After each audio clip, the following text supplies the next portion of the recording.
एक ऐसा नियम जो समानता लाने के मकसद से बनाया गया था, पर उसने तो पूरे देश में एक नई बहस ही छेड़ दी।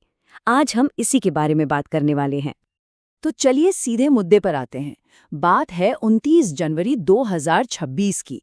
अचानक सुप्रीम कोर्ट एक नए यूनिवर्सिटी नियम पर रोक लगा देता है। ये एक बहुत बड़ा एक शॉकिंग मूव था जिसने सबको हैरान कर दिया। तो सवाल उठता है कि आखिर ये नियम था क्या? और ऐसा क्या था इसमें कि देश भर में इतना बड़ा बवाल मच गया? इस पूरे मामले को समझने के लिए हमें थोड़ा पीछे चलना होगा। देखना होगा कि ये कहानी शुरू कहाँ से हुई। देखिए, इन नियमों की जड़ें किसी सरकारी फाइल में नहीं है। इनकी शुरुआत होती है यूनिवर्सिटी कैंपस में हुई कुछ बेहद दुखद घटनाओं से, एक बहुत गहरे दर्द से। इस टाइमलाइन को देखिए। ये साफ दिखाती है कि कैसे कुछ बेहद दुखद घटनाओं के बाद सालों की कानूनी लड़ाई चली और आखिर में देश की सबसे बड़ी अदालत को दखल देना पड़ा। कोर्ट ने सीधे सीधे कहा कि अब और ज्यादा मजबूत नियम बनाने ही होंगे। तो सुप्रीम कोर्ट के इस आदेश के बाद यूजीसी ने क्या किया? वो कौन से नियम लेकर आए? अब यहाँ एक बहुत बड़ा फर्क समझना जरूरी है। 2012 के जो नियम थे वो बस एक सलाह की तरह थे, मतलब यूनिवर्सिटीज चाहें तो माने चाहे तो ना माने। लेकिन 2026 के ये नए नियम ये मैंडेटरी थे, बाध्यकारी, मतलब इन्हें मानना ही पड़ेगा। और बस इसी एक बदलाव ने समझिए पूरा गेम ही चेंज कर दिया यूनिवर्सिटीज के लिए। तो इन नए नियमों में था क्या? देखिए, हर इंस्टीट्यूट में इक्विटी कमेटी बनाना जरूरी कर दिया गया और इन कमेटियों में एससी, एसटी, ओबीसी, महिलाओं और दिव्यांगों का प्रतिनिधित्व भी पक्का किया गया। एक 24/7 हेल्पलाइन, शिकायत के लिए एक ऑनलाइन पोर्टल और सबसे बड़ी बात, एक सख्त टाइमलाइन। शिकायत मिलने के 24 घंटे के अंदर कमेटी को मिलना है, 15 दिन में रिपोर्ट देनी है और 1 हफ्ते के अंदर एक्शन लेना है। मतलब एक पूरा टाइट सिस्टम बनाया गया ताकि शिकायतों पर तेजी से काम हो। अब इतने साफ इरादों के बावजूद इन नियमों के आते ही हंगामा खड़ा हो गया। एक जबरदस्त विरोध शुरू हुआ और ये विरोध खास तौर पर जनरल कैटेगरी की स्टूडेंट्स और फैकल्टी की तरफ से आया। तो सवाल ये है कि ऐसा क्यों हुआ? इस पूरे बवाल की जड़, इसका जो सेंटर पॉइंट था वो था क्लॉज 3C। इसमें जाति आधारित भेदभाव की एक परिभाषा दी गई थी और बस इसी एक परिभाषा ने पूरे मामले में आग लगा दी। तो जनरल कैटेगरी की चिंताएं क्या थी? पहली बात, ये परिभाषा सिर्फ एससी, एसटी और ओबीसी सदस्यों को ही जातिगत भेदभाव से बचाती थी। मतलब अगर जनरल कैटेगरी के किसी स्टूडेंट को ऐसी शिकायत करनी हो तो उसके लिए कोई रास्ता नहीं था। दूसरी चिंता, झूठी शिकायतों के लिए कोई सजा नहीं थी। लोगों को डर था कि इसका गलत इस्तेमाल हो सकता है कैंपस की आपसी लड़ाइयों में।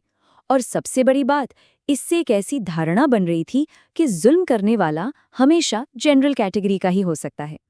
इन्हीं सब बातों से ये लगने लगा कि समानता के लिए बनाई ये कानून खुद ही भेदभाव कर रहा है। मेरठ के एक प्रदर्शनकारी की ये बात सुनिए। ये मान लिया गया है कि केवल सामान्य वर्ग का छात्र ही उत्पीड़क हो सकता है। ये अजीब है और लोगों के बीच जातीय तनाव बढ़ाने के लिए बनाया गया लगता है। ये शब्द साफ दिखाते हैं कि जमीन पर माहौल कैसा था। लोगों को डर था कि ये नियम जोड़ने की जगह कहीं और ज्यादा तोड़ न दे। अच्छा, ये तो हुई एक तरफ की बात। अब सिक्के का दूसरा पहलू भी देखते हैं। नियम बनाने वालों का इन विवादित क्लॉजेस पर क्या कहना था, उन्होंने इसे कैसे डिफेंड किया? तो देखिए, 2 बड़े सवाल थे। पहला, ओबीसी को क्यों शामिल किया? इस पर तर्क ये दिया गया कि जब ओबीसी को आरक्षण उन्हीं संवैधानिक आधारों पर मिलता है जिन पर एससी या एसटी को, यानी सामाजिक और शैक्षिक पिछड़ापन, तो फिर भेदभाव के खिलाफ सुरक्षा भी वैसी ही मिलनी चाहिए। दूसरा सवाल, झूठी शिकायतों पर सजा क्यों नहीं? इस पर उनका कहना था कि सजा का डर होगा तो जो असली पीड़ित हैं वो शायद शिकायत करने से ही डरेंगे। प्राथमिकता ये है कि लोग आगे आकर अपनी बात रखें। तो साफ है कि इरादा सुरक्षा का दायरा बढ़ाने का था। और यहीं पर कहानी घूमकर वापस वहीं आ जाती है जहां से हमने शुरू की थी, यानी सुप्रीम कोर्ट का दखल और इन नियमों पर रोक लगाने का फैसला।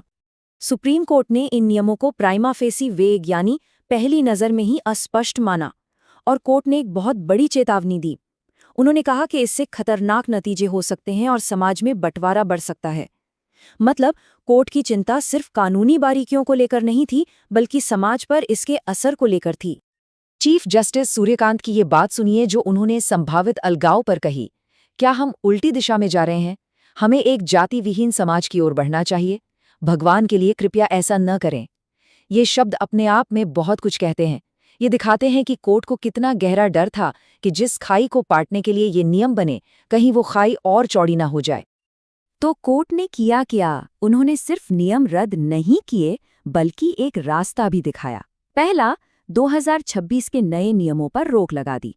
दूसरा, जो पुराने 2012 के नियम थे, उन्हें वक्ती तौर पर वापस लागू कर दिया। और तीसरा, एक नई एक्सपर्ट कमेटी बनाने का आदेश दिया, जो इन नियमों को फिर से देखेगी और एक नया ड्राफ्ट तैयार करेगी।